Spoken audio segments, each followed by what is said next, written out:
introduce to you Get You Home Towing, a family company with the sole purpose to get you home. Whether you need roadside assistance or transport services, we have a flatbed big enough to transport any vehicle to its destination. Our offer to you is our gratitude and great service at a much cheaper price. We are also open to transport through long distances. If you need us, all you have to do is call that number. I'll see you soon.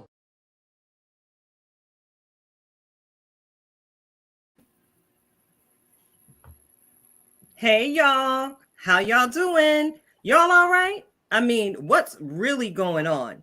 Thank you so much for tuning in. We are Unhinged Live. It's your girl Tilted Halo, also known as Keita in these streets, and I'm sitting alongside two of my very, very good girlfriends, Coach Cash herself, Karen Sims of Twisted Threads LLC, and of course the lovely lady herself, the beautiful curly girl, Natural D. So listen, I want to go ahead and take the opportunity to welcome you all tonight to tonight's broadcast, and also take this opportunity to welcome all of our replay viewers who are going to join us at a later date and time. You are in for an absolute treat on tonight. Oh my goodness. Oh my goodness. Y'all know I like to get to stuttering when I get overwhelmed with excitement. We are in for a powerful conversation. But of course, I got to get you familiarized with what's going to happen on the show. Of course, I'm going to give that super fan shout out, introduce you to tonight's guest, get into the conversation, enjoy a musical break, and of course, get into it. What's really going on? Of course, Coach Cash will pour into our spirits, pour into our minds and our souls, everything that we need to take it from Tuesday to Tuesday. And of course, we're going to close it out with another encouragement from me to go ahead and just be. So let's go ahead and get it started. So I got to ask you, Natural D, how are you doing? Because, you know, I haven't seen you at least on screen for quite some time. How you been, sis? Girl, I'm hanging in there. You know, I can see it peeking through. If y'all see one little post-it over here, it's because this is my workspace. So, you know, story of my life. I promise you, my coworkers see me as a walking post-it. So, but life is good. All is well. And, you know, holiday season, let's get into it. How are you doing? All right. So, girl, I'm all right. I'm just getting ready to ask you, have you completed your auntie purchases for this holiday season? Have you started at all? Okay, so it has started. I'm almost there. We'll see what else lands in the boxes, because you know it's my girls. They, you know, they're my soft spot. But I still have a few They concerts. spoiled by Auntie D, huh?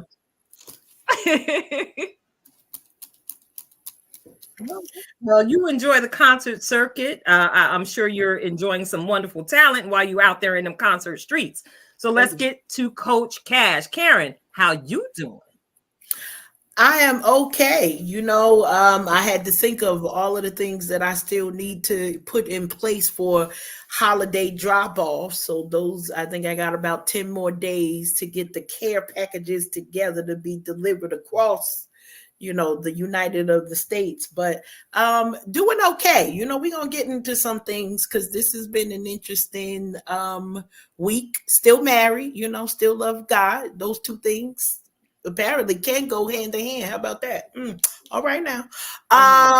And you know, already starting to think about, I can't even say think about, the nuggets are dropping for 2024. I feel like I'm not the only one that this is happening with. You know, like you're seeing the puzzle pieces go into place and finishing up some 2023 assignments. Why? So we do not delay what we're supposed to slay in 2024. So yeah, that's what's going on over here. I'm gonna flip it back to you, Tilted. How you doing? Well, you know, I'm doing the best I can. I'm actually sitting here recuperating from Stubbing my pinky toe, y'all. My pinky toe is hurting right now. Now, y'all know I posted a recent snippet of how I got at our boy AP for his "I'm gonna get you sucker toe," and I guess the Lord decided that He needed to get me Lordy. for roasting my brother the way I did that night. So yeah, I'm sitting here. And maybe I can get some answers later on from tonight's guest, a little information on how I can get the pinky toe stub to ache a little less time, because again, it's been about 20 minutes since I stubbed my toe and it's still aching. But let me go ahead and get off my little piggies over here. So listen, it's a lot going on. And y'all know I shared some things that happened to me right before I hopped on the live. So I got to break the monotony real quick. Actually, let me move forward because I want to bring our guest in on my foolery on tonight. So Karen, we're going to get into that super fan shout out right now because I think I see our visitor on the porch. Training. We want to go ahead and get room and get the conversation.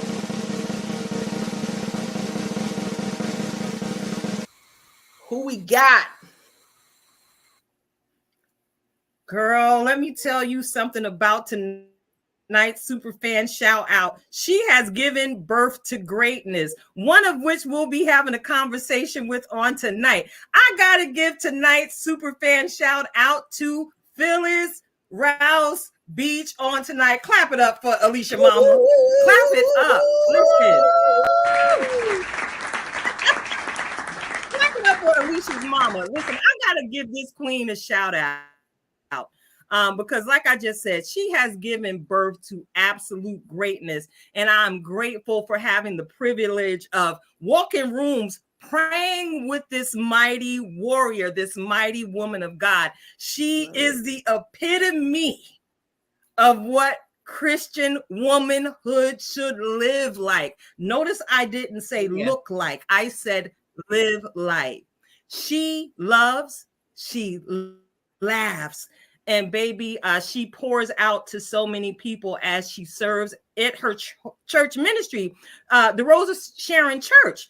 And what she doesn't know is I actually had a beautiful conversation with her last evening at work at the grocery store.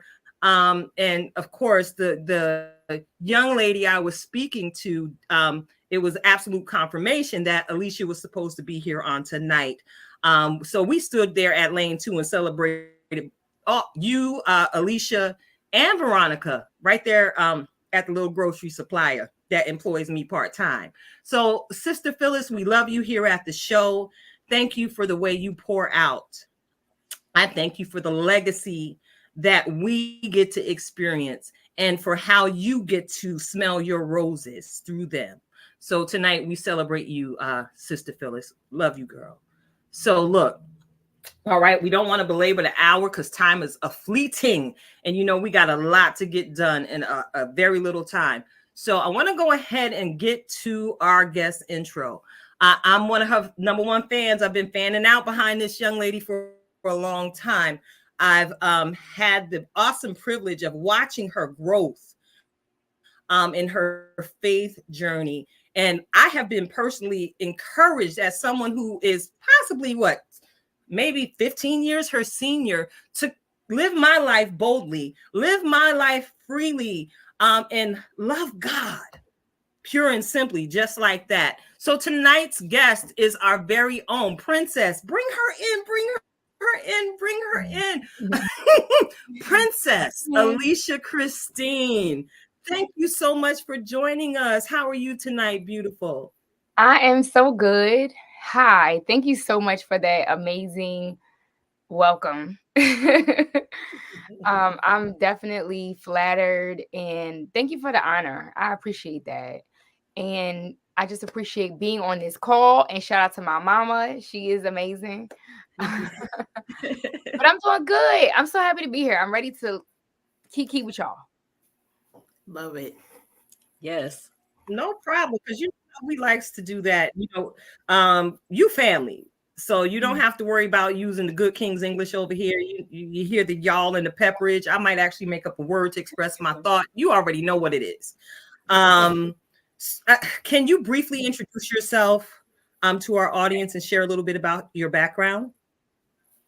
Yes, real quick. So I've been a lot of things, right? Been a lot of places, seen a lot of things.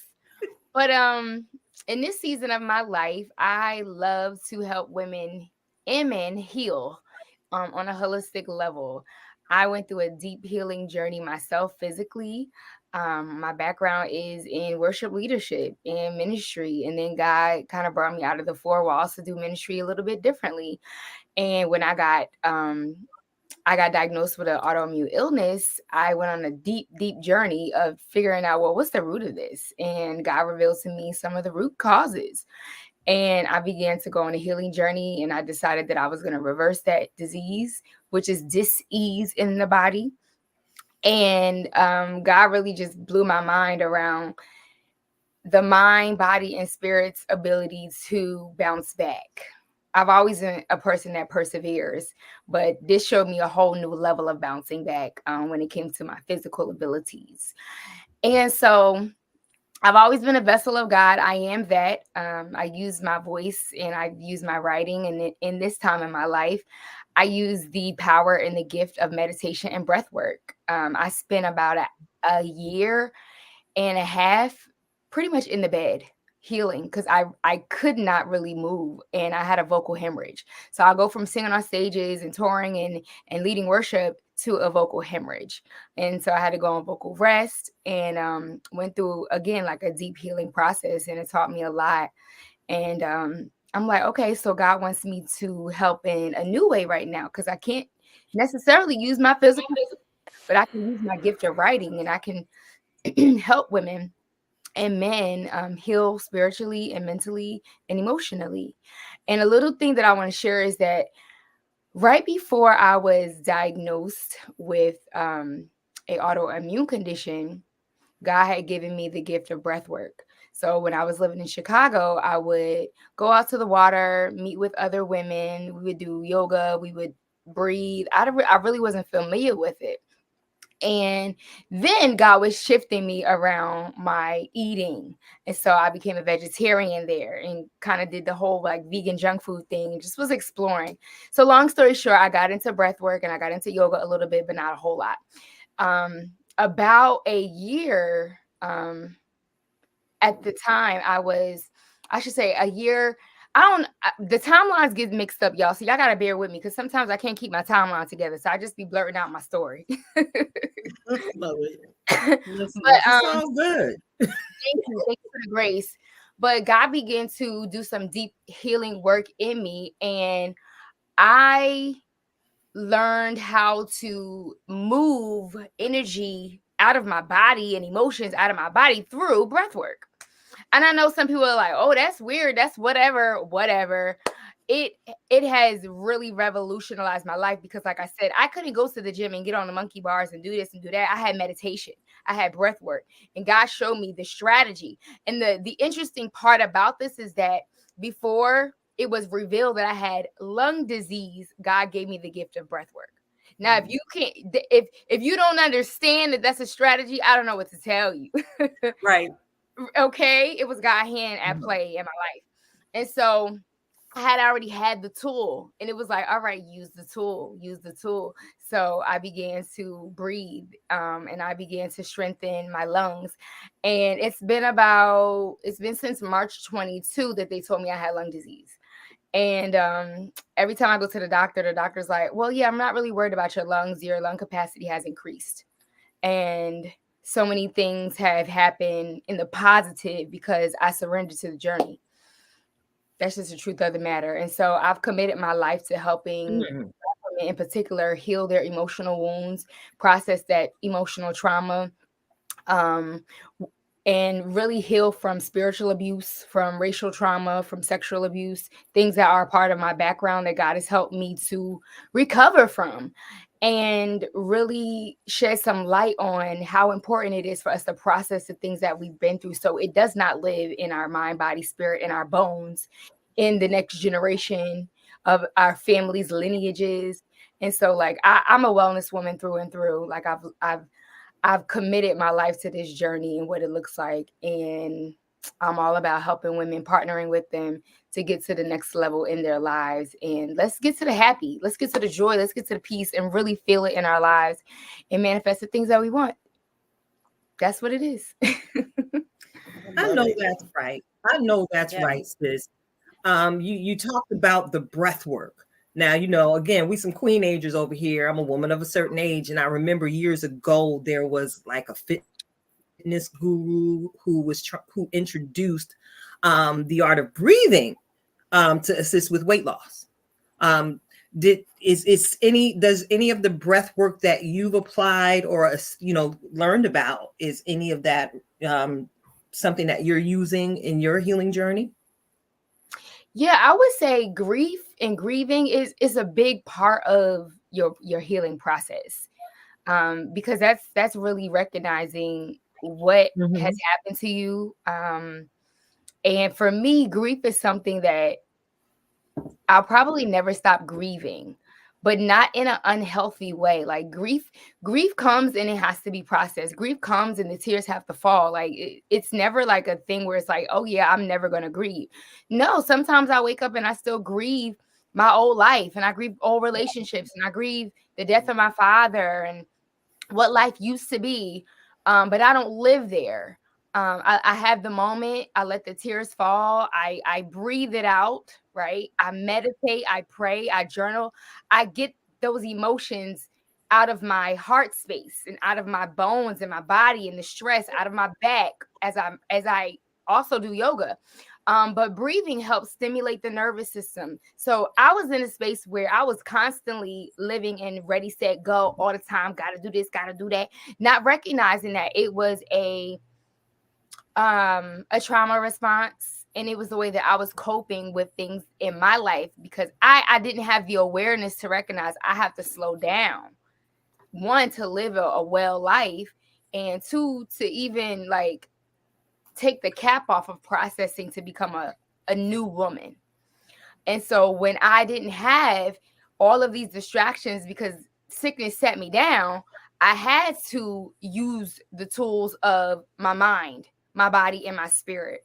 And so as God began to speak to me on my bedside, I started to become transformed. Like I asked God to give me a new heart. I asked God to heal my heart and began to do specific work around heart healing, forgiveness, love, mirror work, all the things. And as I'm breathing in and breathing out, God is bringing breath into me and allowing my heart to be restored, allowing my body to be restored. And it's really simple.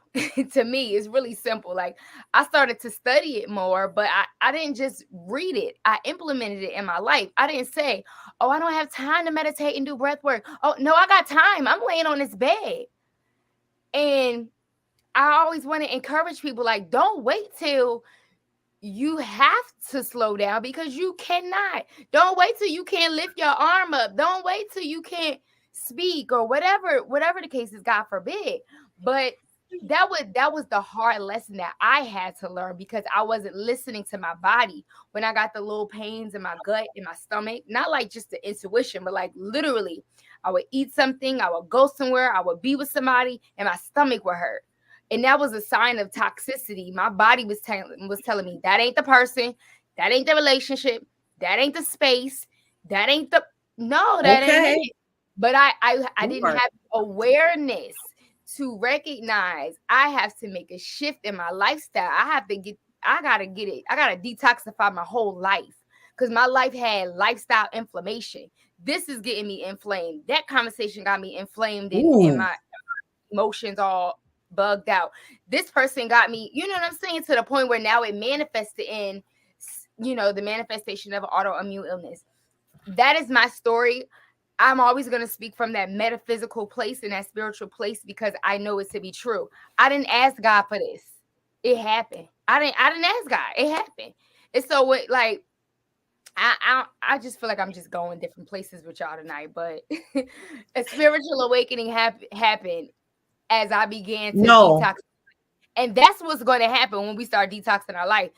Holy Right. Spirit is going to illuminate you, and you will never be the same again. That's what it comes down to. Listen, pass the plate. Mm. And Girl, I feel like that plate also includes an ebook that you wrote, sis. So tell the people about your ebook. What ebook? Because I feel like I've been putting out a lot of different stuff. It's what Girl, is you it got called? me, trauma, and Like, freedom. Come on now. Thank you. Thank you. You see, look, I be creating stuff and I just put it on there. I did spend some time with that.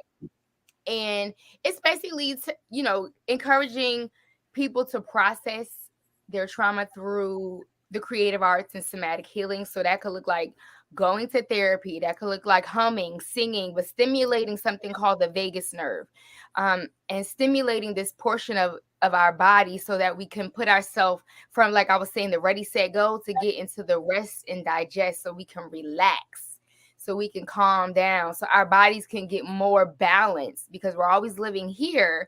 And sometimes we need to live here. And some people are depressed and they're sad and they're low regulating and they need to live here. So it's playing that balance. And I talk about a little bit of the traumatic things that I have experienced, and some ways that I've been able to balance my nervous system and to start the beginning process of healing on a mind, body, spirit level.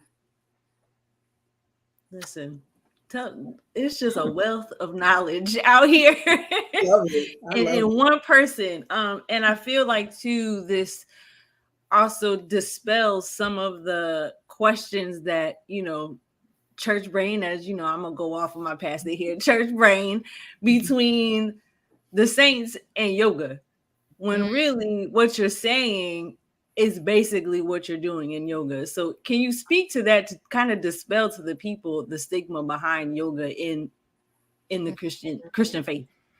Oh, that's a deep question. And I'm not the most scholarly on that because I'm still coming into understanding myself. But what I have experienced is that it's similar to being on any spiritual path, to be honest, because yoga is not just about the body, but it's about transforming into a more mindful way of living.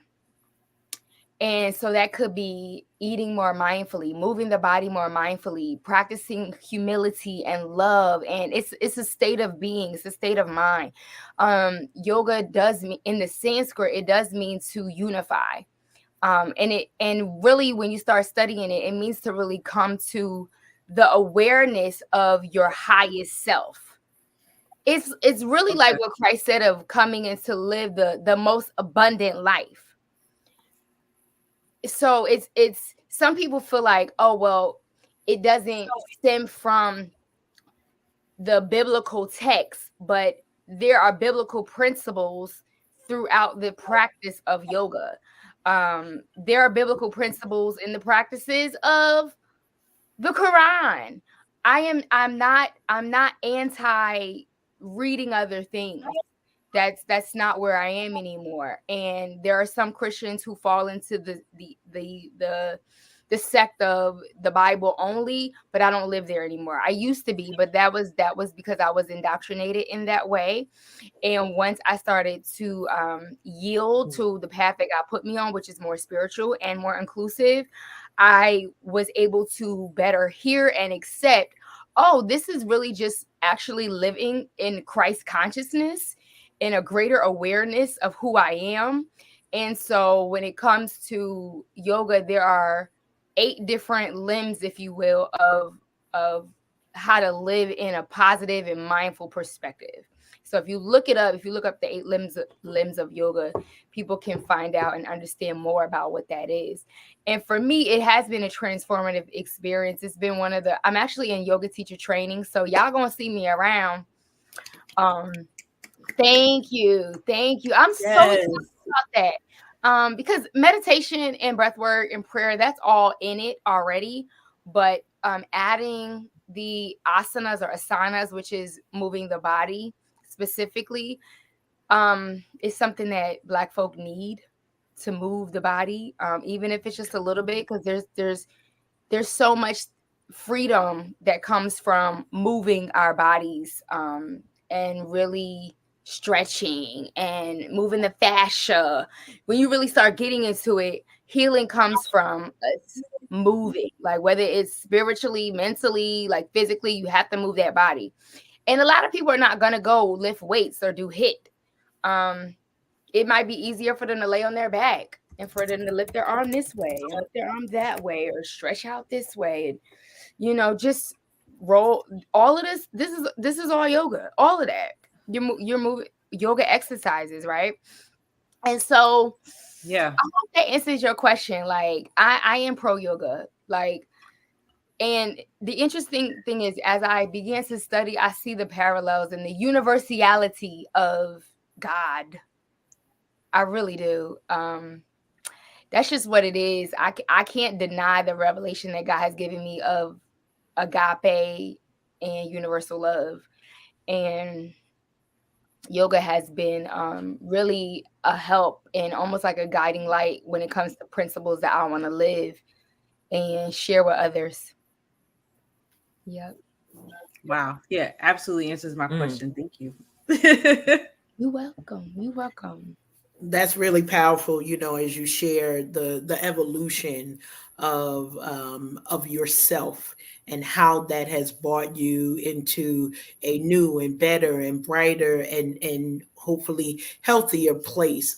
Can you share, and I want to say any recent achievements, but milestones, as you have already stated, you're doing training to for the yoga instruction, but what other milestones have you had? Those I'm proud of myself for kind of digging in as you have been transitioning and growing in your career.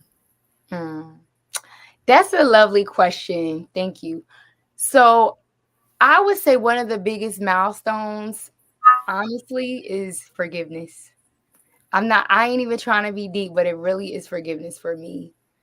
And letting go of all types of resentment and limitations about who I can be, what I want to be, what I can accomplish, like really coming into mindset mastery. When I look at myself in the mirror, I'm like, girl, you have transformed by surrendering to the process.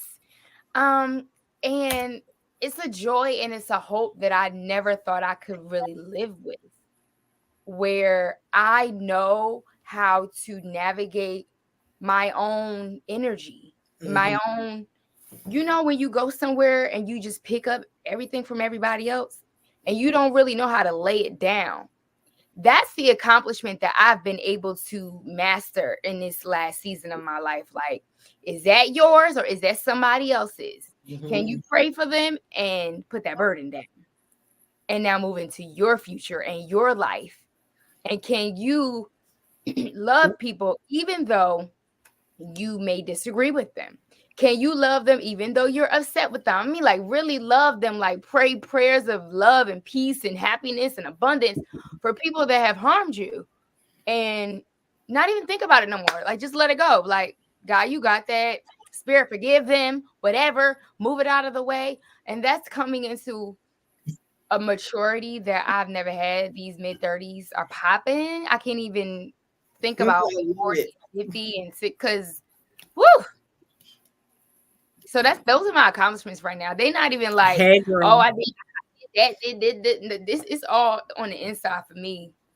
I love that because that is the beginning of a self elevation that I promise you, I wish that I knew about it in a deeper sense in my 30s. And I feel like some of what you said, even though you know your journey is different maybe from the person next door, it's one that's necessary for folks to start living life, like that part right there. So when you think about what is that forgiveness open the door for you, I felt every word that you said, sis, because it was like, yep, that there too, and there will, I'm still walking it out. But as you make the awareness to say, forgiveness is my portion, that's a gift.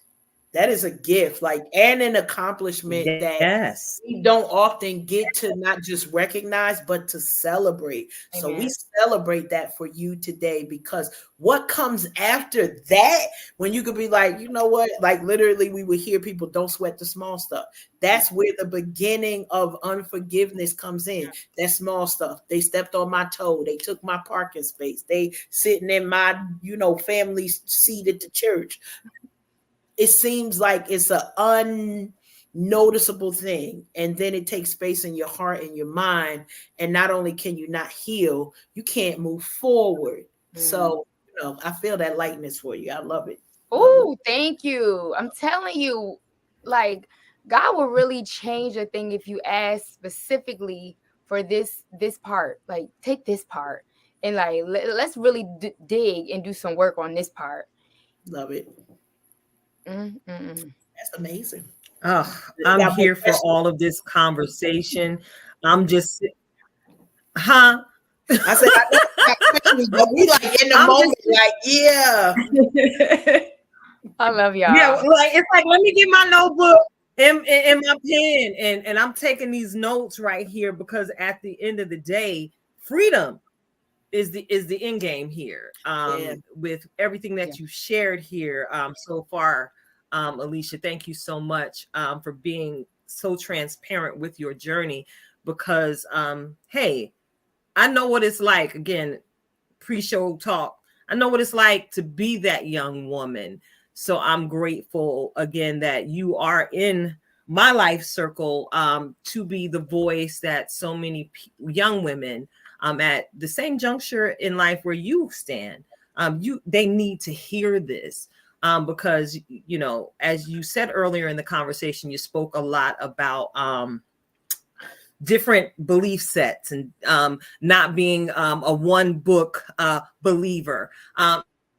And that goes back to those people who are Bible only, where it says, study to show thyself approved, a workman that needeth not to be ashamed, rightly dividing the word of truth.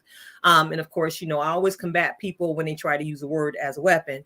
We know in part, we prophesy in part. So don't limit what God is speaking to an individual by your own limited translation. I've studied all three major holy books for quite some time, which is why I'm so loving most of the time, because y'all know I like to get at people when I need to. But which is why I embrace what you discussed about forgiveness. And I actually had the opportunity to share it with a friend who I noticed was manifesting a whole lot of different illnesses in her body. And she shared her journey in foster care. And, that's my life. So I said, hey, girl, I can relate. And I started to share with her my journey to forgiving my mother, to the point where I was able to preach her eulogy when she transitioned from this life. And she was like, wow, well, I ain't forgive my mother. And she went real saucy in justifying why she was holding on to all the hurt, all the anger, and all the bitterness. I absolutely stole that opportunity to encourage her to forgive so her body could heal, because I'm grateful I received the understanding that forgiveness really does free you, not only emotionally, but it also frees you physically. I had the privilege of sitting under some great teaching where we were taught that we got to release it so that those illnesses don't manifest. And I guess, not for nothing, Alicia, your sister told me I could probably pull off playing the role of a 40-year-old. Yeah. I was like, girl, I don't even know how old you are. She was like, absolutely. Yeah, girl, I don't know how old you are. I don't ask no questions like that. Shifter out here in these Holy Ghost. Well, look, like I said, I'm a whole shapeshifter out here. When you sit down with me in certain conversations, you'll kind of hear some levels of wisdom that'll come out of me that could kind of put you in, in the age range that I truly exist. But I'm grateful tonight to share with everybody in the world that I'm 52 years fabulous, baby. Yes. All right. And yes, but I also know what it is to live in the abundance of God's grace towards me. So with that being said, thank you all so much for tuning in. We are Unhinged Live. I'm your girl Tilted Halo, known in these streets as your girl Keita, sitting alongside Natural D, Coach Cash, and our beautiful guest on tonight, Miss Alicia Christine. I want to go ahead and take this opportunity to acknowledge some of the folks we see here in the chat. All right. I see Mental Impact Radio here with us tonight. Thank you. Those are our brothers from down in Virginia, hanging out with us yet again on tonight. Thank you all so much for your love and your support. I also see Alicia's mama in the chat. Shout out to Miss Phyllis. I see you, girl. And of course, if there is anyone out there that I can't see your name, you know what I need you to do. Go ahead, travel on to StreamYard, sign up for a free 99 account so we can post your comments here on the screen. Get in on the conversation. You never know, I might tap you in on the screen with us one night. And tonight would actually be the perfect opportunity for us to open the floor to anybody who might want to get in. If you want to get in on the conversation tonight, because we're going somewhere later on. We got a few minutes to get there, but we're going somewhere on tonight. Go ahead and shoot me an email, and I'll prayerfully consider sending you the link to join us on the platform on tonight. Because it sounds like freedom is in the atmosphere, ladies. Is that what I'm hearing? It sounds like it. Is that what I'm feeling? It sounds like. Okay, so I just, y'all know I don't like sharing, huh? I was gonna say, and that's just the base level, because if you want to take it up a notch, the freedom is just the base for love. Come on. Mm-hmm. Talk All about right, it, hey, now. Sister Rhonda. Listen. We see you, girl. All right. Uh-oh. Right. I see that some of the young ladies here in the chat. We got the worship hands up. It say Facebook user. I'm not in the Facebook chat right now. My screen is otherwise occupied, but I see those hands going up. I see our sister Rhonda Thomas Booth in the chat on tonight, sharing her thoughts on the conversation. You have to forgive to release all the anger and the hate. Mm-hmm. The freedom of releasing that burden is amazing. And not for nothing, Rhonda got some absolutely beautiful skin, y'all. So she is that one to be posting that comment. Shout out to you again, sis, for achieving that master's in psychology. Can't wait to have you on the platform for a conversation, girlfriend. Real soon. So yeah, we're gonna go ahead and move. What's up? I was saying real soon. She said real soon. We already in 2024. Right. Girl, 2024 is already shaping to be lit. I've actually had practice some breath work as God begins to give me glimpses of what's coming next. And it's like, Lord, thank you for trusting me with it all. Because no matter what it is, it's all to your glory. Before we transition to the break, Alicia, can you share with our listeners how they can get in contact with you? How can they book you for a conversation? Because mother, they need to speak with you, girl.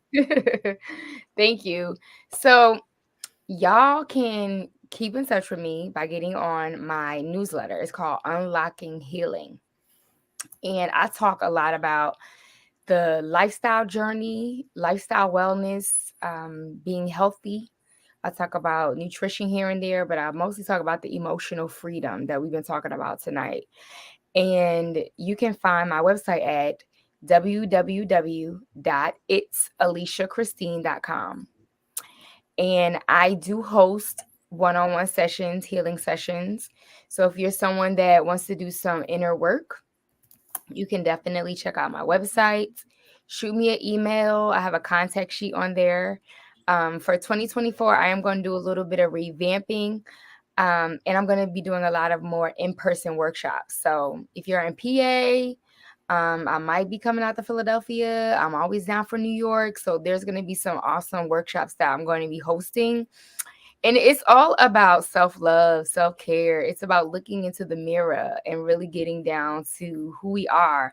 Some of it will be around inner child work and having fun and playing. And I do have plans to have a retreat. I haven't released the dates yet, but it's definitely gonna be a retreat on the way. And I'm just looking forward to it. I need all of the Black girlies, the white girlies too, whomever, to come out because we're gonna do some healing work. Everybody is welcomed. Beautiful. I'm loving it. I'm loving it. Thank you so much, Alicia. We've Donnell, Natural D. I'm sorry, sis. Has already posted. She's posted your link tree in the comments, so people can connect with you which way, eeny, meeny, miny, mo they choose. So I'm gonna jump off this thing real quick and toss the mic on over to DJ Cash. Go on, put your DJ hat on, sis. She ready? Because I feel a blessing. Look, I gotta adjust my clothes. Because it's so much swag in the sound. You know how the sound you gotta look right because song is so bumping. I'm sorry. We're gonna The get swag at it. All right, so I got my DJ hat on. Listen, we are presenting to you all Tomorrow's Not Promised by Bertrand McKinney. You know, our friends over there at Mental Impact, and they are bumping just crazy good music. And so we got to share it with you all. This cut is featuring Mr. Church. And so we're going to bump a little bit in the background. Y'all go ahead and bump in your respective areas because it's time for us to get it in. Here we go.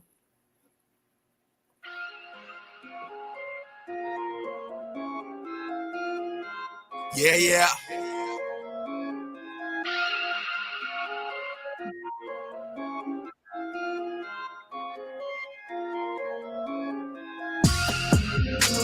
Tomorrow's not promised. I live for the moment. God is so good, his job, he on it. All that he had, you know that I want it. You can have everything, just asking his name. Tomorrow's not promised, I live for the moment. Live for the moment. God is so good, his job, he on it. All that he had, you know that I want it. You can have everything, just asking his name. I'm a child of a king, so I settle for less. This life that I lead, I'm expecting the best. Every day that I breathe, I know that I'm blessed. Obstacles, I know it's a test. God in my heart, I don't flow like the rest. Mean what I say and I speak from my chest. You can say no, but if I say yes, it's so hard to feel once he orders your steps. Making these moves, I move when he say. Obeying his will I obey. Times get hard, but still I'ma pray. Relaxing my nerves, no olive oil. He made your boy from the soil and the clay. Came from the dirt, I'm refusing to stay. Rose out the mud, I've been washed by the blood. Sacrifice with his life, paid the price for a thug. Guess what? What up? God is the realest, he handle his business. Always on time, he control every minute. Started it all, so you know we gon' finish. Clean me up with no spot or no blemish. Made me smile like I just saw a dentist. Put that on my soul, thank God for repentance. God's in control, that's the end of the sentence. You have not, cause you ask not. I trust him, so I lack not. Down bad, not in that spot. I found Christ and hit the jackpot. You have not, cause you ask not. I trust him, so I lack not. Down bad, not in that spot. I found Christ and hit the jackpot. Tomorrow's not promised, I live for the moment. God is so good, his job, he on it.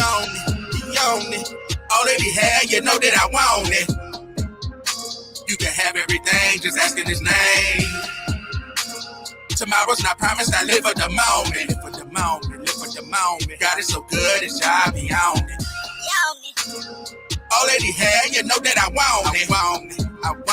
You can have everything, just asking his name. Tomorrow's not promised, but neither today. First thing I do when I wake is just pray. I gotta thank God for his mercy and grace. Yeah. And for the ways that he made. He didn't have to do it, but he did. Yeah. His love is real, never counterfeit. Yeah. He got my life playing like a movie script. Yeah. I was down bad and then he flipped the script. Yeah. I need more of you like some Lay's chips. Cause these false prophets out here sinking ships. I'm a beacon of light so I can guide a ship. Not religion, but relationship. They talking 666 and computer chips. I'm talking Father, Son, Holy Spirit. The end in and the beginning. So give your life to God and you'll be sealed in. No question about how the end ends since I'm pinned in to the book of life. I'll be praising God in the afterlife. That's eternity, everlasting life. Because of Jesus Christ, the perfect sacrifice. He laid down his life so we can have life. So I lay down my life life to give him my life. No longer I who live, so now I live through Christ. Yeah. You have not, cause you ask not. I trust him, so I lag not. Down bad, not in that spot. I found Christ and hit the jackpot. You have not, cause you ask not. I trust him, so I lag not. Down bad, not in that spot. I found Christ and hit the jackpot. Tomorrow's not promised, I live for the moment. Live for the moment. God is so good, his job, he on it. He on it, he on it. All that he had, you know that I want it. You can have everything, just asking his name. Tomorrow's not promised, I live for the moment. Live for the moment, live for the moment. God is so good, his job, he on it. He on it. All that he had, you know that I want it. I want it, I want it. You can have everything, just asking his name. Are you ready to make some history? All right.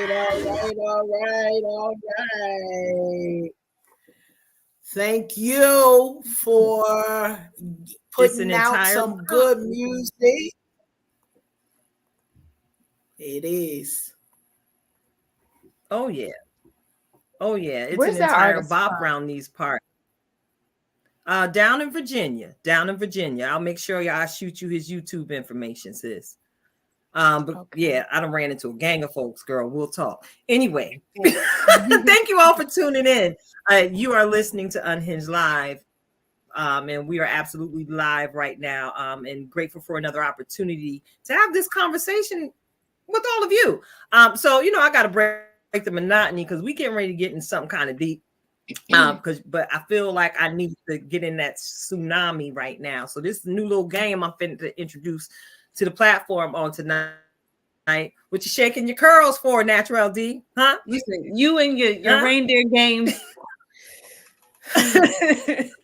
Well, tis be jolly, all right? Tis the huh? Don't worry, there are no random animals involved in tonight's game, no riddles, so to speak. All right. This one is a little safer because everybody here tonight is a singer. Y'all some singers, all right? So this one should be pretty fun. Now listen, I want you to sing your response when you get it, all right? Ain't no first, ain't no last. But when you get it, rock out. You can dance with it too. You know I'm here for the foolery. So tonight's game is finish the lyrics. Finish the lyrics. All right. We can do that. All right, y'all good? Mm-hmm. Okay. All right, this one. Ready? Hold on. I had something in my throat. Do you know what today is? It's our anniversary. Hey, anniversary. Hey. Yeah, that's it. Good job. I'm done. My pitch was pretty fair tonight. Oh, you good? You good? All right, you ready for the next one, y'all?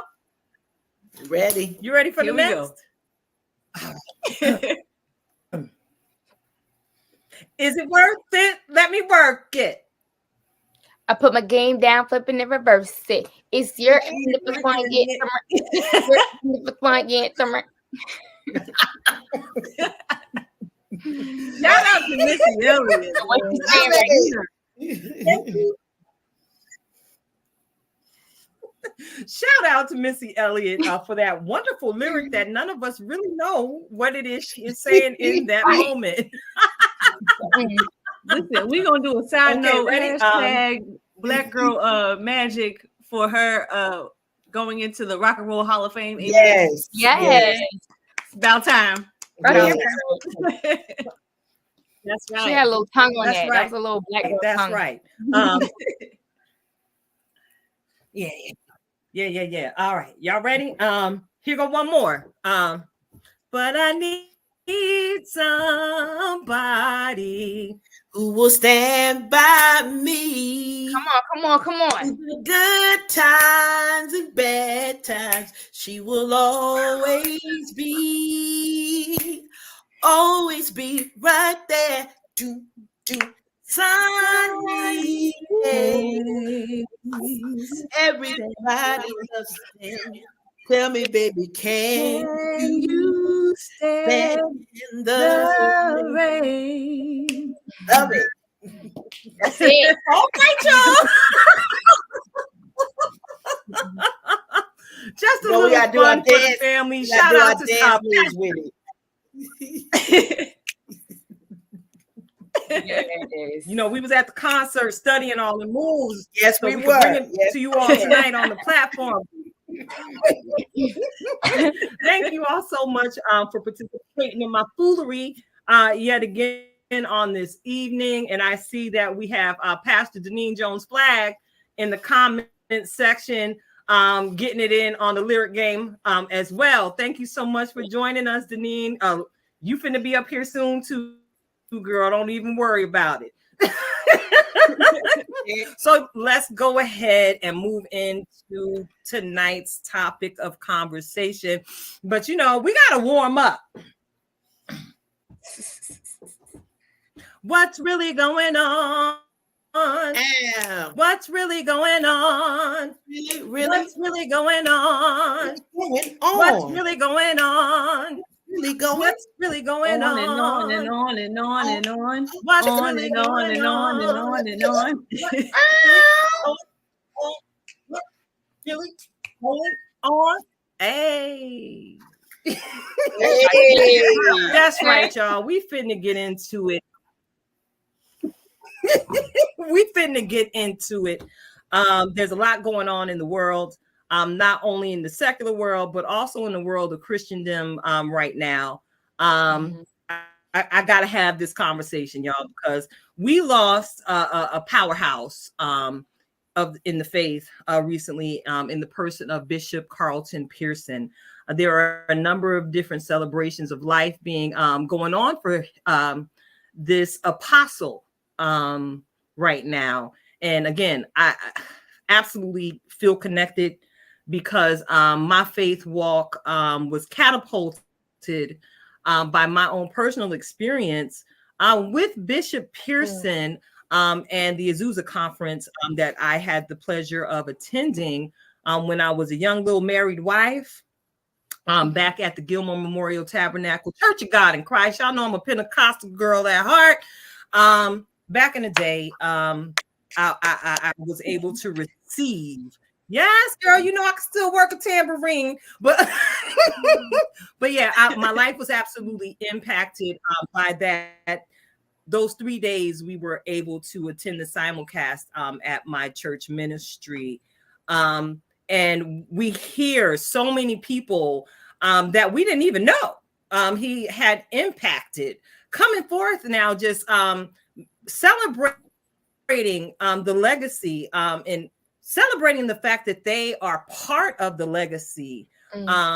Many of you are familiar with this story, and it's actually basically on display in a movie on Netflix called Come Sunday, where basically he started out as one of the reformers who was basically before his time.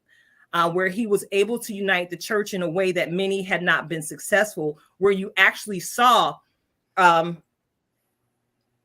mixing in the brick and mortar. You saw the Black people and the white people coming together in worship and adopting different worship styles, closely and heavily mentored by Oral Roberts himself. Brother had a different revelation somewhere down the line, where he began to share what God had spoken to him and was basically cast aside and labeled a heretic. And as you just heard me say, I absolutely believe, and we actually see the fruit of that vision God gave him right now. We're living it in our new normal. After, coming back outside after such a shutdown, we see that the church inside the brick and mortar no longer looks exactly the same way it did before we were made to set it on down and reconsider exactly what it is when we're doing ministry. And most importantly, why and who that ministry is specifically geared to. Now, from my own personal understanding, from my own personal relationship with God, I've come to learn that God's love is for everyone. And that speaks inclusion. So that means what? As represented even in the LGBTQIA flag, God's love is for everyone. Red, yellow, black, white,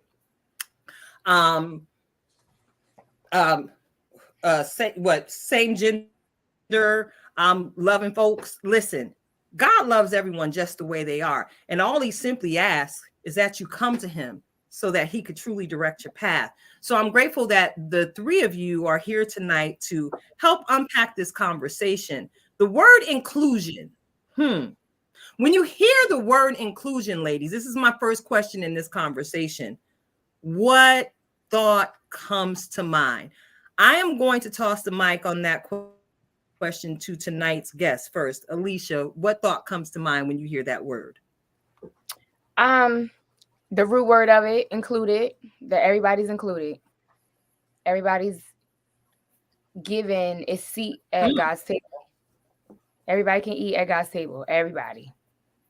There is no discrimination when it comes to the love, the grace, and the mercy of God. Everybody gets it. Everybody gets it. Everybody receives the love of God. There is no place, no thing that is exempt from experiencing the love of God. That to me is what comes to mind when I think of inclusion.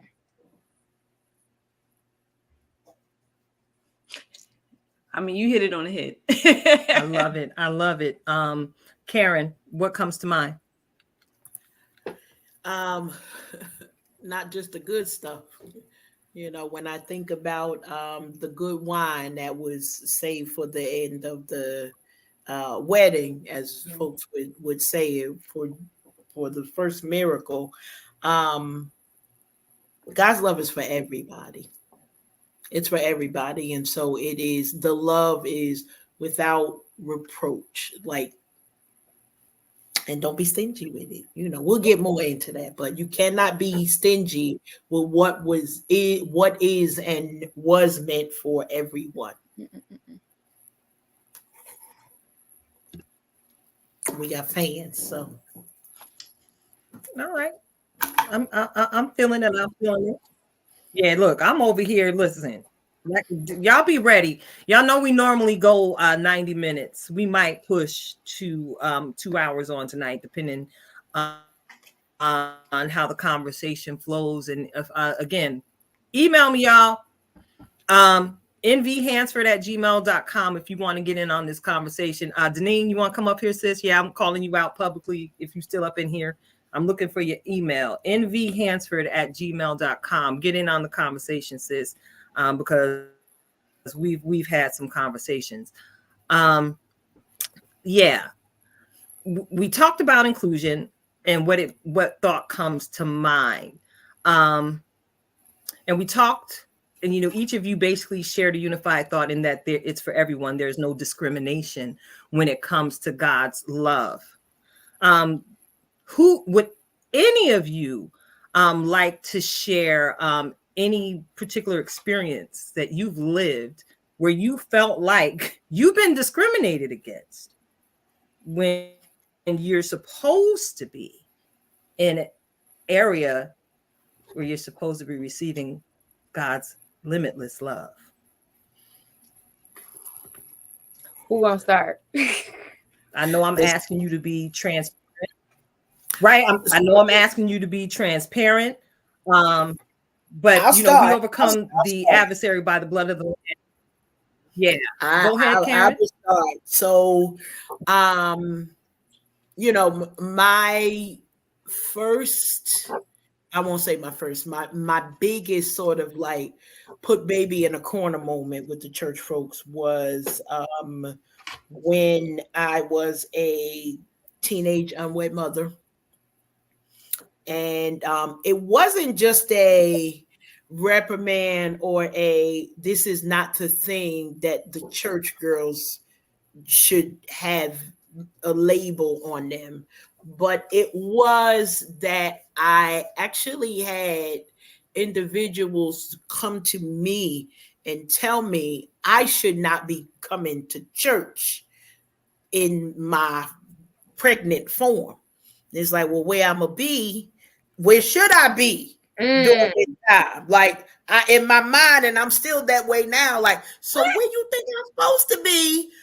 Whether you think I should get it right or not, or somebody else's judgment on that was the wrong thing for me to do. And so I was told that I was an embarrassment to my family, and that I should not be traveling anytime that my family was in church, that I should, kind of hide myself away. And, that was probably my first time being radical in the thought of, okay, so I'm not supposed to come to church. Tell me where I'm supposed to be. Because if we're saying that the pregnant mothers are not supposed to be in the church, how are they supposed to get the support they need? How are they supposed to get the love that they need to transfer to a child? Or you want me to be ratchet and wrong with these children that's coming from this situation? And it just was it was a thing that caused me for a lot of years to not even put a label of family on me and my children, because that shunning was there. It was like, well, it's me and my kids, not this is my family. It took me a long time to heal from that and to also understand. Now, in that moment, my dad was the one who had to put that first thing in place and like tell them, okay, I don't know what you drinking in the communion wine over there, but you stay away from this one. Because imagine how that would have gone for somebody who was told you don't belong here because of your sin now, or because of what somebody else is labeling my sin. Now, if we take that same thing and dig into it, my Bible say all have come short. Now, if we start there, all right, let's see where else. So that was probably the first and the largest, and also why there is a passion for me to just embrace and I'll label it the misfits, the ones that didn't walk the whole straight path, the ones that made different choices that were and have been and are being shunned for the choices that they made. Because what would my life be without God in it? And so somebody in that moment of my young age was ready to rip the gift of God in my life because of their stank attitude. That's where I'm gonna end it. Come on. Thank you for sharing that.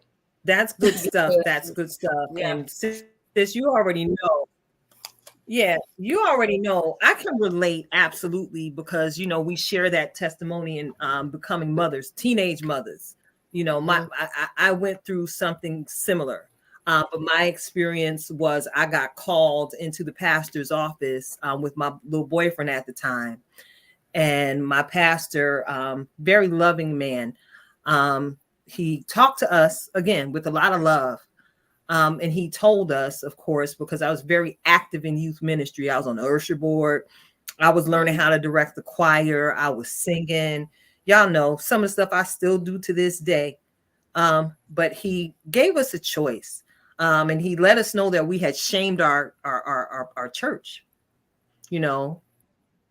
because me being pregnant out of wedlock was not what the Missionary Baptist Church doctrine I was attending aligned with. So we were given the option of standing in front of the church and asking, apologizing, basically taking ownership of what we've done, and asking for the church's forgiveness, or being sat down from serving in ministry for a year. Now, y'all know I've been loving on God with a serious passion since I was 9 years old. So I took ownership of what the church had, again, deemed as my sin, made my confession, and asked the church to continue to love me. But that sent me into an environment that I would walk into every Sunday, where I became prey in the house of God to a certain type of sneaking deacon. where I was actually propositioned by one of the deacons who was on the church transportation ministry. Here I was, a young mother with a baby in my arms, and all I wanted to do was attend church. So I would call for a ride, and they would send this gentleman to come get me. Well, one Sunday, my daughter was with her father, and I still went to church. He said, well, you know, you a young woman, and you're gonna need some things. So if you would let me. And of course, I turned him down, and I never called the church again for a ride. And that moment, all faith was lost. Mhm. All faith was lost for me. Mhm. But thank God for my praying grandmother. I picked up the phone and I called her, and I told her in tears what had just happened to me. And she began to minister to my spirit. And she told me, everybody in the church is not well. Everybody in the church is not living right. And don't you walk away from God because of something somebody said or did to you. But what ended up happening was I told someone I thought I could trust in the church ministry. And the next thing you know, the rumors started. And you know, when you pass the rumor around, it changes. And they began to say I actually slept with that man. And that wasn't the case at all. But they went by what they thought they knew about me. And like you said, Karen, they were trying to assassinate what God had planted in me back then. So I could not sit on this platform and share with you all this testimony today. What's up, D? I see that church finger, sis. Because you know how my mind works. So what's up? Let's discuss the fact that all of the harm that the church has caused because of what they have deemed to be a sin against the church for what has transpired out of a teenage pregnancy. So then you have to apologize to the church, who you did no harm to, and really has no business taking ownership of being sinned against. So there's that part. But then the deacon, who is supposed to be in leadership, sins against you. And so now you have the rumor. But that man probably never went before the church to confess his sin against the church, which he literally did because you are the church. So let's discuss how that is the harm that is going on in the church, which leads to slavery, which does not lead to your freedom, which always do not experience love. Oh, that's good. Basically, that's how I go. That's how it goes. Listen. So yeah, we in a space. Look, we in a space of freedom on tonight, y'all. You know, again, Bishop Carlton Pearson's legacy of freedom and love is still impacting each and every one of us today, even as we're able to sit here and share our testimonies on tonight. We've got we've got quite a few women here tonight who clearly can relate to some of the conversation that we're having. And I hope some of you all are blessed the way I was by my grandmother's wisdom and telling me, don't you walk away from God because of something someone said or did to you. And I just learned to walk with God and let him be my guide. And I'm grateful that I did not become what that particular weapon that had formed intended me to be. What's going on? I see this look of wisdom and fire in your eyes, Alicia. What are your thoughts? Well, I'm thinking that both of those stories and a lot of women's stories are centered or circled around sexual shame and how the church is such a force against sexual freedom. Now, I'm not going to sit and have a theological conversation about sex before marriage. I don't feel like going through all of that. Right. But I'm just going to say, like, no, we sat up, we know. But a lot of times it is the misogyny, and it is the men. That is my niece. She's doing things in this room with my lights, y'all. 3 years old, and she exits. All right, that's Veronica, baby, y'all. Okay. Yes. But it's just this theme around sexual shame, and I wish that it was not so, because it just keeps Black women, marginalized people repressed.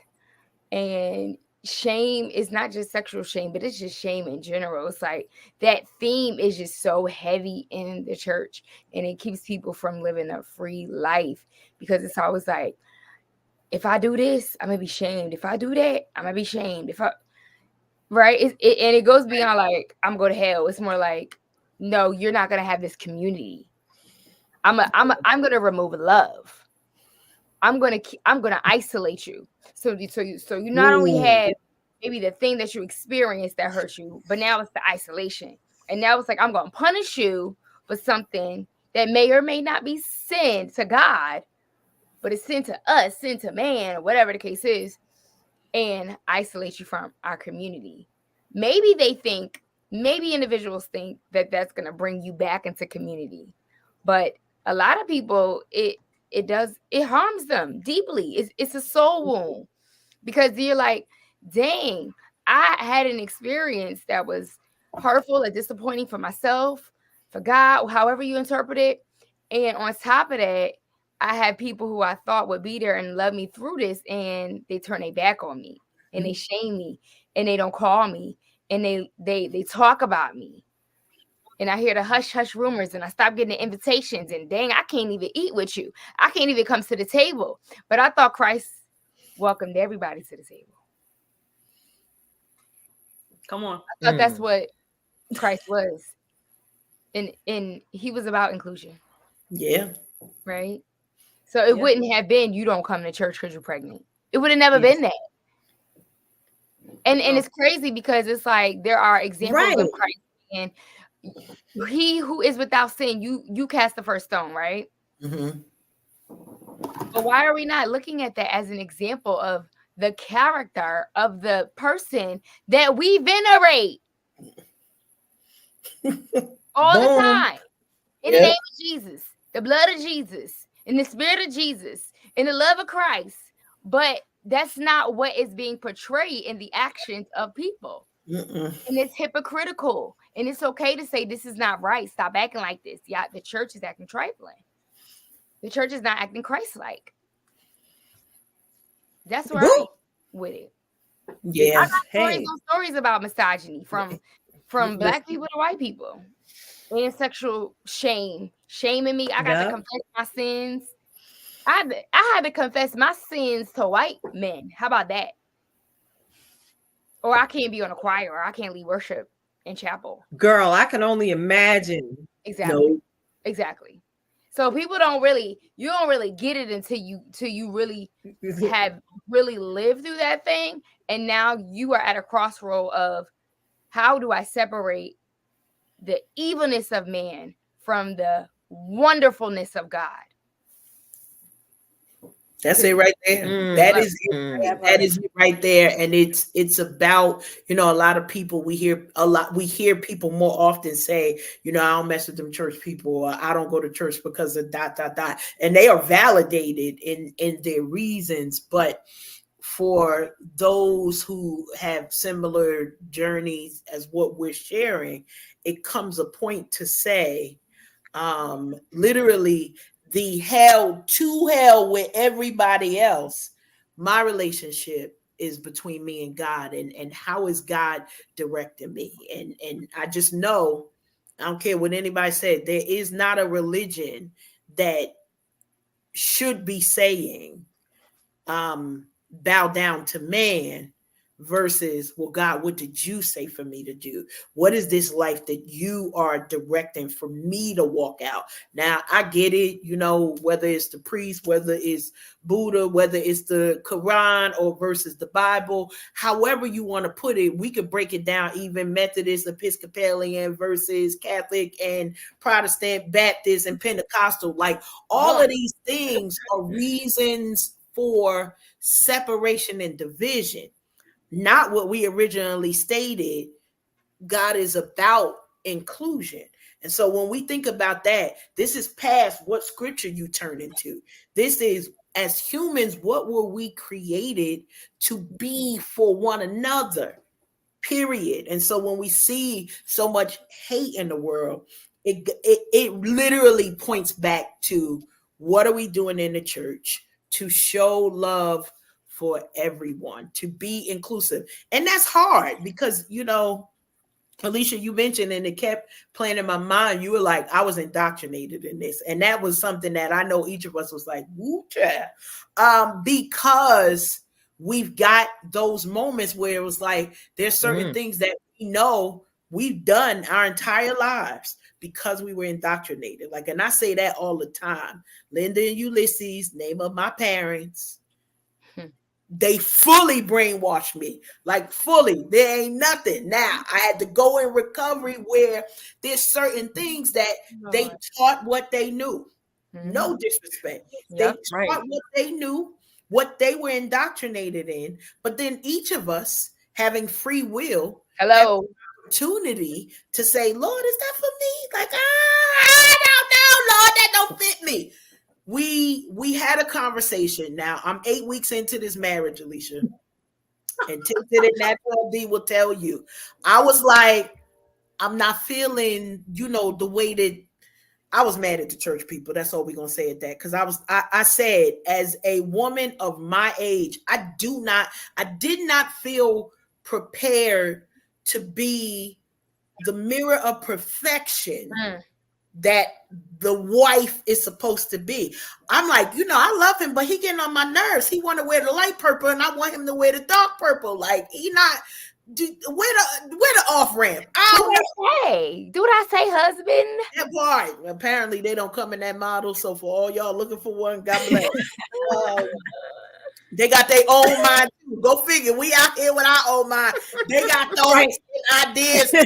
Now here I am like, wait a minute, was I not listening to you the whole time, or did a husband switch on and now you want to say stuff like, shh, hush, be quiet.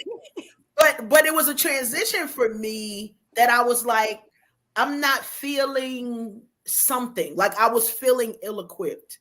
And this is my passion now for all of my single sisters. Like, y'all, this ain't what they said it was gonna be. And I'm not saying in a bad way, but look over the fence and see if this thing is for you. Because a lot of women, I think, are single because all we know is the hard way and the road to perfection. Ain't nobody got, I'm like, I ain't gonna be able to do it. I ain't gonna be able to do it. Now I done raised children, I done kept a house, I've run businesses, I'm all of these things. And then here it comes, and it's like, how do you prepare yourself? And it was exactly what you said, Alicia, going through that process of learning how to forgive more freely, understanding, not sweating the small stuff. And my journey is not everybody else's journey, but I'm like, ooh, we've been bamboozled. Half of us single because we got a thought on maybe one or two pictures of marriage versus the smorgasbord of, and I'll never forget Val Marie shared, and she was like, it's whatever you two make it. So y'all decide, put it before the Lord, let him say, what is the next step? What are the steps after that? Don't be listening to them people. And it's a transition, but I'm amazed at God to be like, wow, like, okay, I can forgive. All right. But if I can't find my electric knife, I ain't really sure what's going to happen. Like, I'm misplacing stuff Well, it ain't where I put it the last time, but dear Lord, I know you in this somewhere. So I'm gonna go back and then I'm gonna ask questions and it's little things and it's going to be something for each person. But I feel strongly that our women are equipped to be servants in the church. Ooh. Being a whole wife, a whole person. Those are the lessons that I feel like have been missed for a lot of people. Now, if they doing that over at your church, send me an invite. I'ma roll through and see what they talking about. I just know I got frequent flyer miles that could literally take me to heaven for free, as many hours as I done spent in church. Listen. I ain't say Deshondo came out. I'm sorry. I had to catch what she was saying, but I mean, those points could take you anywhere. The time we done put in, honey. Yeah. Okay. 4 services on a Sunday, Friday night, Saturday, Tuesday, and Wednesday. Don't come over here and tell me nothing about no church. But I want to know the how and the when we do church different, because we have a different generation. We are raising our children, and we want them to be Christ-like. We want them to be good humans. But do we want them to be haters and I can't think of another word but goofballs? Because we out here not equipping them for how to love other people. We are teaching our children how to hate more openly than we are teaching them to love. What religion is that? Okay, exactly. It's an idol. Honestly, it's an idol. It's a false religion. And if you go to certain scholars, they're gonna say it's the white male god. It's the white male god that we have learned. Do this, do that, keep slaving away, just all types of foolishness. And I resonate with what you're saying, Karen, when it comes to like people are hating outwardly, because I didn't even recognize inside of myself how I was taught to be separate, come out from among them. So there were people that were transitioning and evolving in their faith, and I had an attitude about it or towards them, or I automatically felt like I have to come out of community with them. And that's really not the way of Christ. And that ain't what is happening in this world with this shift, with the great awakening, with the fact that we need all this love. God is not saying separate from the human race. We are the same for real. So completely understand, and I'm amening what you're saying. It's deep. Thank you. Amen to all of it. People really are becoming amen to all of it. I'm being tremendously blessed by this conversation. Yeah, they really are. I mean, I've always been of the thought that our faith does not exempt us from our own humanity. So one of my mantras is I don't need to be harder on myself than God is on me, because I've come to understand the depths and the nature of his love. That far surpasses my understanding. All I know is his love has been consistent towards me every single day. Whether I feel like I am right, whether I feel like I am wrong, his grace is and always has been sufficient for the day for me. That's my testimony. So I hope y'all caught that nugget. I did. Don't be harder on yourself than God is on you. Go ahead, Alicia. I was thank you for that revelation. I also wanted to say, Lord, the thought is escaping me. It'll come back to me. It'll come back. Well, I'm gonna put a pivot on this little piece. I almost feel like Karen, when you were saying, we don't want to raise the next generation to be goofballs when it comes to the faith. Maybe the church has seen generational curses in the wrong aspect, because it just hit me. That's the true generational curse that needs to be broken. because we are not raising our children to live in freedom and in true love of Christ, but we're just passing down bondage. Send a purple cloth. Send a purple cloth. That was a whole bowl that she just dropped. That wasn't no nugget. That was a bowl. Right. That was a bowl. For real. Yeah.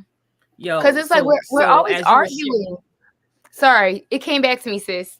I was thinking, like, go ahead. why are we fighting over doctrine? Like, that's not faith. That's actually not what faith is. Like, why are we over?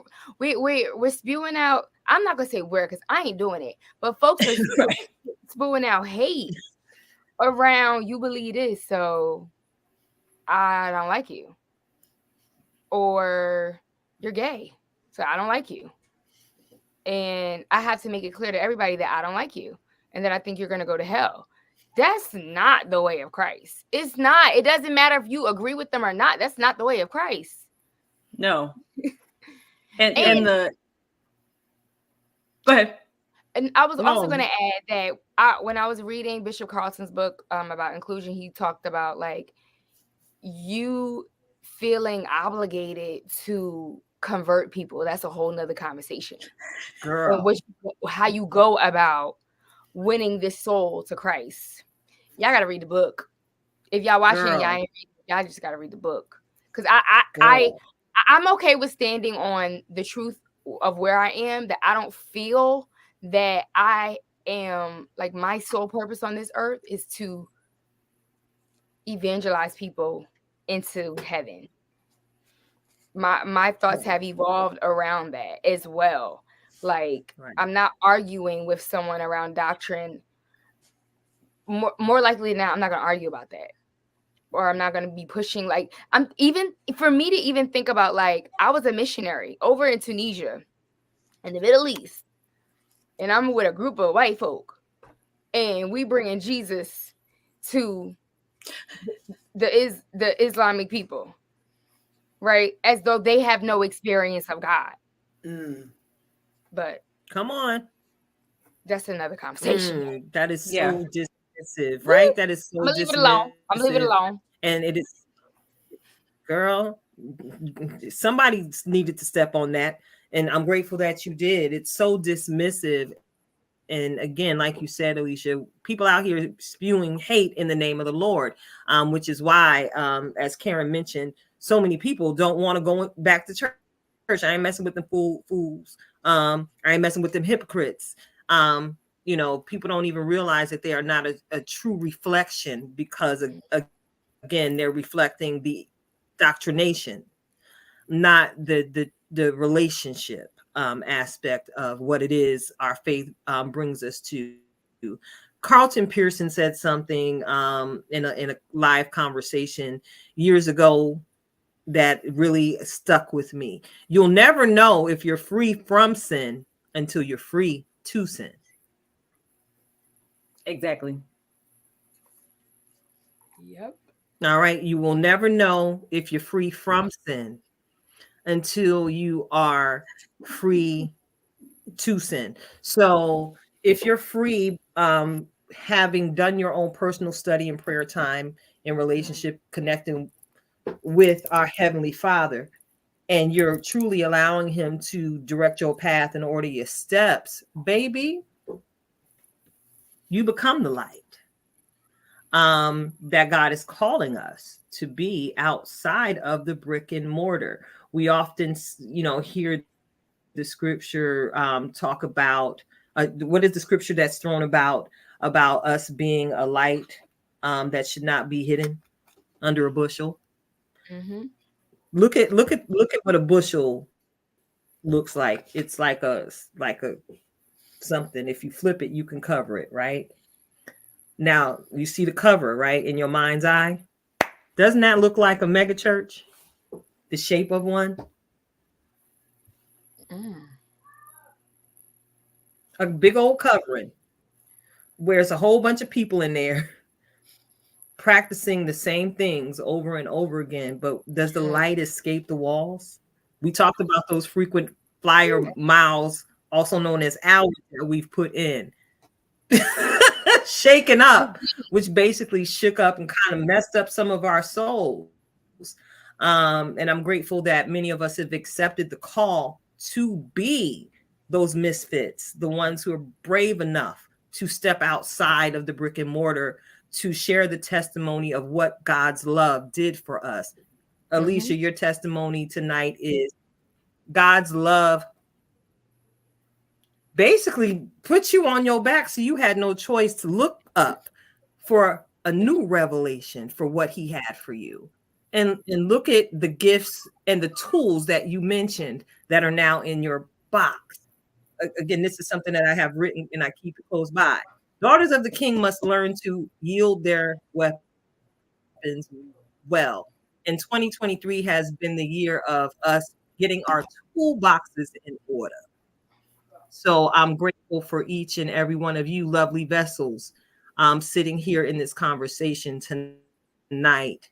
As iron sharpens iron, so are we. Amen. Amen.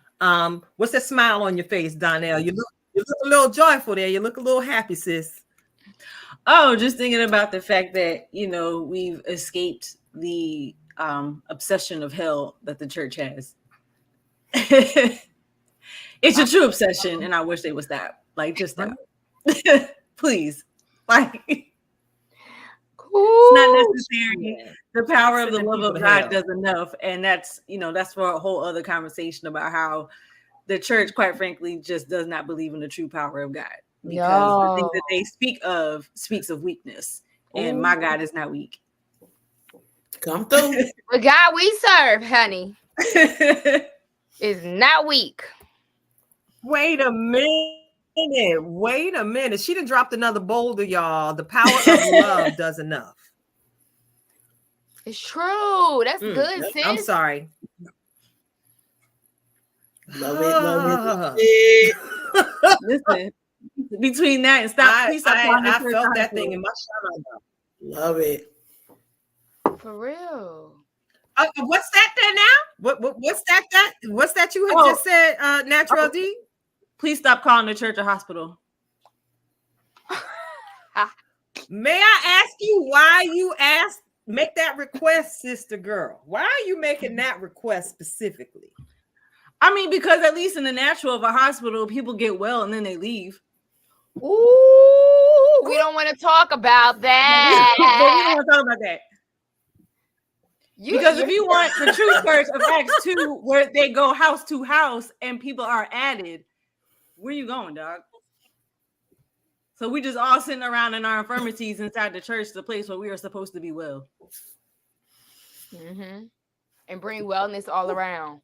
Right. And bring wellness out the door. And bring wellness out the door.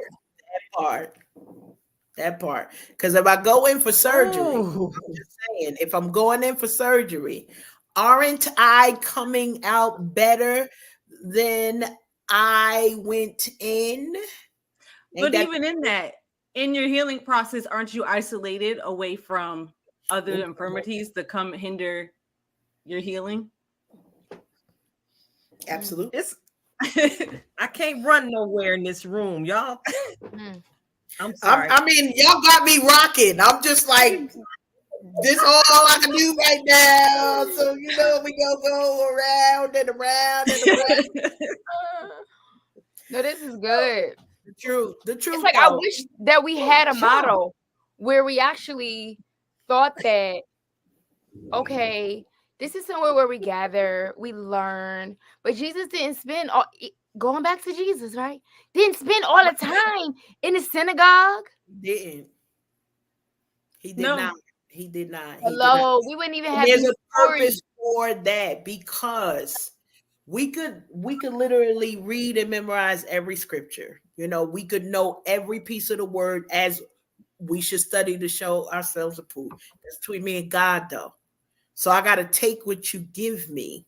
Like, this is literally, we're writing prescriptions, but I got to apply it, because without application, there's nothing that we could do. It don't matter how many trainings we have. We could talk about emotional intelligence. We could talk about cultural inventory and cultural intelligence. We could talk about empathy and how to be a servant leader. We could put every label we want to put on it. But if I can't take it home and duplicate it, ma'am, sir, we need to rethink the way that it's packaged. And it's not the word that we need to repackage. The word is the word. God stands alone. But we are not presenting to the people what the people actually need. And so we have that dis-ease that is perpetuated from 9 to 11 and 1 p.m. every Sunday, depending on whether you go into the early service, the medium service, or the later one. But there's not change. There's not, because the purpose, God's actual purpose, was for him to come and bring love and transformation. So if we are not being transformed by business as usual, we have to shake it up. We have to. And you know, pastors, do what y'all doing. God bless, you know. Let the Lord talk to you. Can we do new things? God said, I will do a new thing. New Can you not perceive it? Hey, what's a new thing? What's the creative It's thing? a new thing. It is. Come on, And that sis. music was not relegated to the original to the original church. Like, girl, it's gonna be. I'm gonna say this because I do believe that there is purpose in death and going through the remembering process and recognizing all of the facets of the ministry that Bishop Carlton Pearson brought forth. But it also is a great awakening. It's a reminder of the great awakening. I would say that in the sense of his death, in his death, there are people that are having different conversations that were not popular. Now we'll blame it on social media, maybe because everybody got a, you know, social media page. Now we're hearing things a little bit more, but these are not conversations that had not been had, because most of them were had by this man that we're grieving. But now we get to bring them up for such a time as this to say, so now what you gonna do? Now, you know, what is the way? And I'll say one thing, and I promise you, before now, my husband talks about white evangelicals all the time. I'd be like, oh Lord. And now every conversation that he has had has a relevance in what we are seeing right now.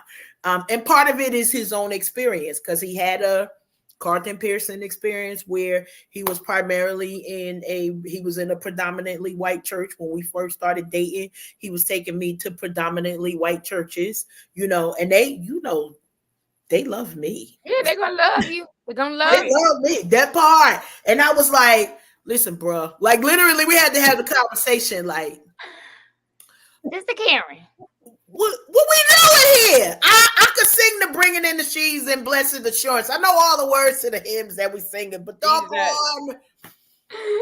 The swing low, sweet chariots.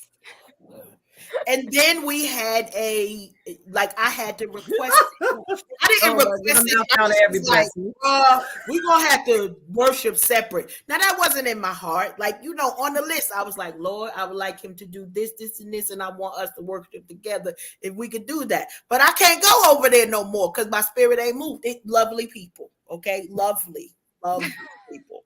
However, he had another church in his back pocket, and I'll never forget, because it was a December of the first year that we dated, and he took us to the Mount Zion Baptist Church, and the Spirit moved, and he may or may not have been told off in the parking lot, like. You had this in your back pocket the whole time. You got me running around to these churches that ain't doing nothing for me. You better get it all the way to not a black church in the back pocket. Black Right. But it was, Case. but there was something there. The 'cause he Negro was going section to- for real. Ah, for real. Like we went to one and it's up the street from where we live, and the pastor's wife is black. And I promise you, we crashed a party one time because they had a street thing. It was like it was a church party, but they are, what are they? I don't know, but they a denomination. I don't know. It might be Episcopal, but whatever it was, there was wine and beer at the party. And I was like, I don't think this is a church party. And I said, come on, we walked over the creek. So we, sort of like, that's my version of jumping the fence. We jumped the fish. And I said, if they real church people, they can't kick us out. And at the time, this was my boyfriend. This wasn't fiance or nothing. He was like, you straight crazy. I said, church people can't kick you out. So even if I ain't supposed to be here, you better give me a hot dog and hamburger, pray for me, and send me on my way. Okay. Karen, you've been cutting up out there. You done found a man, jumped the fence, honey, stole the church folks' hot dogs and hamburgers. Come on and live. Listen, and that's what it is. We need y'all to be out here living. Honey, we was on our way to go get some Dairy Queen, and they had good music. And by the end of the night, we was dancing with the people, and we had a good old time. They had a live band. You know that I'm a sucker for live music. I was like, is that real? That's real music over there. And they got burgers. Come on, we going. We out. Girl, you sure they're not Wesleyan? I don't know. But you know what? I bet that was a big evangelistic event. It was. It brought people that would not have come. Okay. But they had to remind us that this is not the band that plays on Sunday. Wait that now. cracked me up. I'm sorry. This ain't the They were worship like, band. just so you know, if you come and join us on Sunday, but this is not the band that plays. This is funny. They said we like good music. We waiting for the ram in the bush, Lord. Like So that's all. I just thought that was hilarious that whole evening, that was what they took away from it. The same band will not be playing. All of the fun. We gotta love it. Watch the church folk cut up. I love the church when it's done with love. Okay, I don't have a problem when it's done with love, but right. I God ain't called me to be in no toxic space. Like Come I done on had to now. do some deep work around church hurt. Yeah. And so I ain't going back nowhere where it feels anything similar, to be honest. Right. And my thing is, we spend all That's this the definition of insanity. right. If you spend all that time in church, but then something happens in your life, and then you ain't got nobody to call on, you ain't got nobody to pull on. I mean, people be like, I'm praying for you, like I'm really praying for you, but okay, but I need community. I need somebody to bring me a plate of food. I'm hungry. I'm lonely. That part. You feel That's me? real. Like where y'all That's at? real. And I'm shady. Girl, What you say? Girl, listen, y'all know I'm shady. Admittedly, I can throw the shade of a mighty oak tree.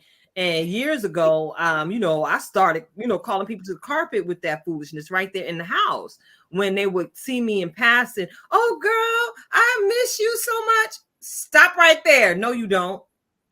You know how I know you don't miss me? Because you got my number. You ain't never called.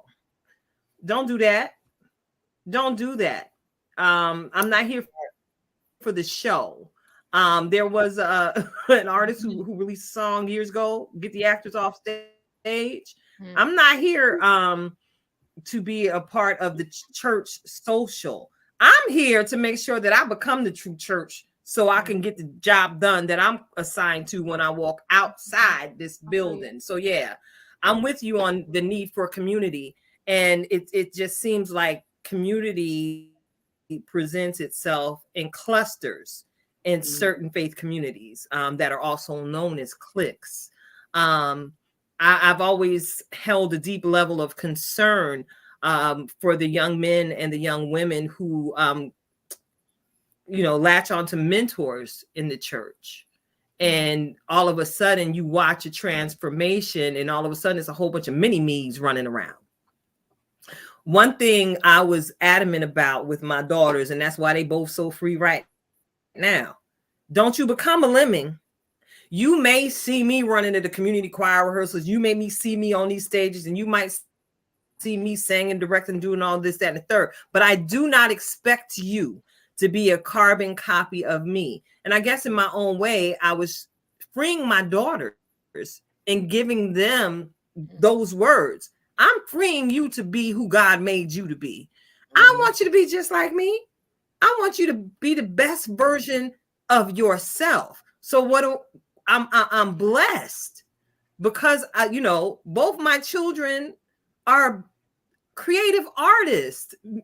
One is got music all over the interwebs, and she's a designer, designing clothes and business for herself after God gave her her testimony and her story.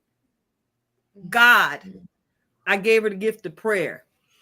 And girl, take this Bible and study it. And I don't care what you doing.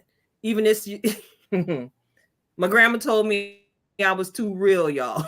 Because I don't care if you out there even rolling a blunt. You better not stop talking to God. Because let me tell you something. He Amen. knew you was going to roll it, how you was going to roll it, exactly the date and time when you roll it. Don't you ever stop talking to him. Cry out. Because you need him to stay familiar with your voice. Because he's going to hear that sound when you cry out that one time. And he'll catapult you into a space of freedom, and you ain't even going to know how you got there. Keep it 100 with the Lord. Because unfortunately, their mother was working to freedom while raising them. So the things that I was learning, I was giving back to them. And y'all know LJ got art all over my house. It's the only art I basically have hung. Things my little prophetic painter has created. Freedom is in the room, y'all. We are Unhinged Live. I'm tilted halo. I'm too swagged up for my halo to be on straight, y'all. Also known as your girl Keita, sitting alongside my good girlfriends, my good sister friends, Natural D, Coach Cash, Karen Sims of Twisted Threads LLC, and our absolutely enlightening guest tonight, the lovely Queen Princess. All right, Alicia Christine. This has been an awesome conversation, ladies. Thank y'all for extending the hour with me. I really appreciate you. I guess we getting in practice for what's coming down the pike for us in 2024. Y'all know I've already started to receive downloads in a specific strategy and in implementation instruction. And I'm just absolutely blessed for the more that God is going to give, not only to myself, but to each and every one of you, because of the boldness that you walk in. So there's many of us, and there are many of you in the audience who are part of the New Style Prophetic. That's right. You heard the word awakening. Beyonce labeled it Renaissance. Some would even say we've entered the age of Aquarius. There is a new thing happening in the earth. Get with it. Those of you who are creative, drop them bars just the way God gave them to you. Somebody is waiting to hear what you have to say, and they ain't gonna receive it from anybody else but you. How can I sit here and say that so boldly on tonight, ladies and gentlemen? Well, some of my sister friends spoke those words of life to me years ago when I was sitting there talking about, I want to do that because it's been done before.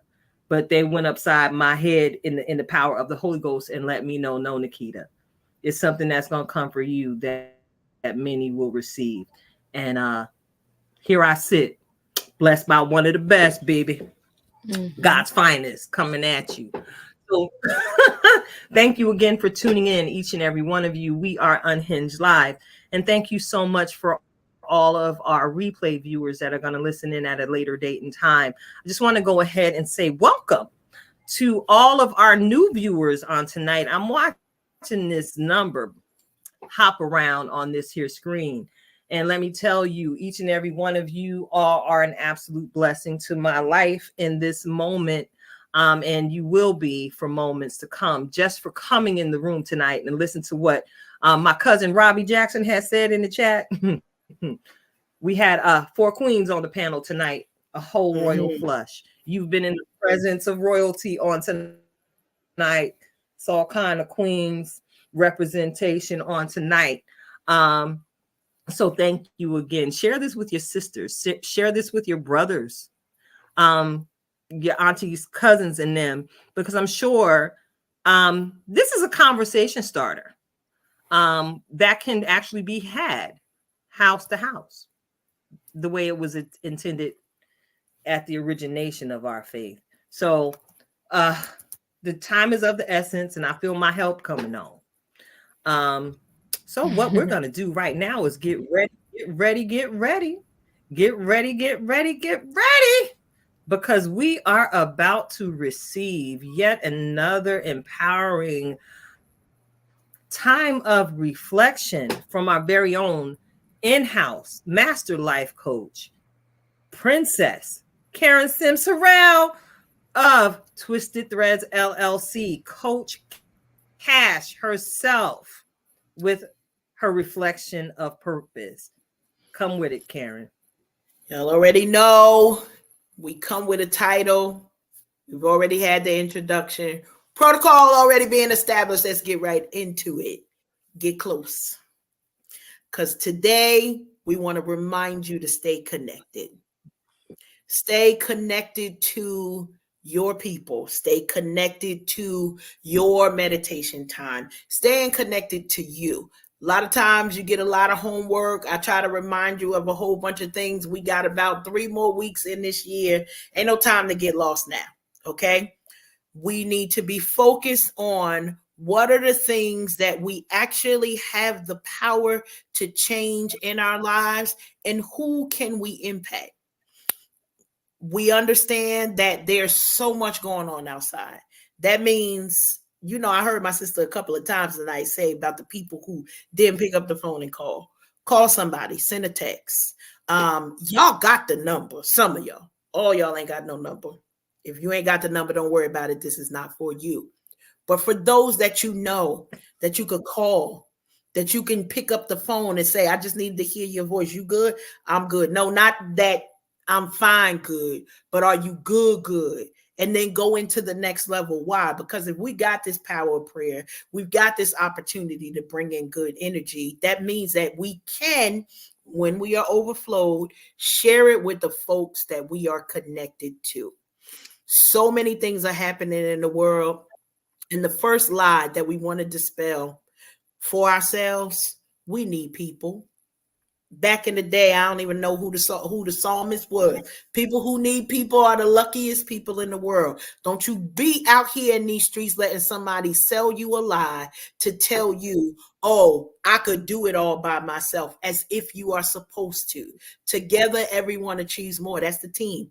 So get your squad together. Make sure everybody is connected as we end this year. Yeah, I know you ain't talked to them since January, but you're going to call them this month. You're going to send a text this month. You're going to send a message this month. Maybe you lost a number. You add a connection.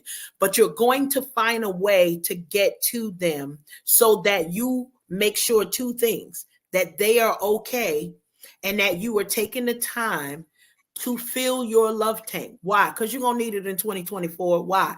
In 2024, there's so much more in store. We're going to get a bunch of t-shirts. Like I promise, 2024, we doing it all. But in order for us to do it all, we have to take the time to replenish, to restore, to rejuvenate, and then make it a practice. Don't just do it one time, but this the first time. So you didn't do it all year, do it now. Then do it again next month, and then do it again next month, and then a month after that. One of the greatest lessons that I learned from my mother was she would always get together with her good girlfriends, and they were some praying sisters. I promise you, they was just great. And I would say, Mommy, how you have time for that? I don't have time for that. And she always would tell me, you never have time for your friends. You make time.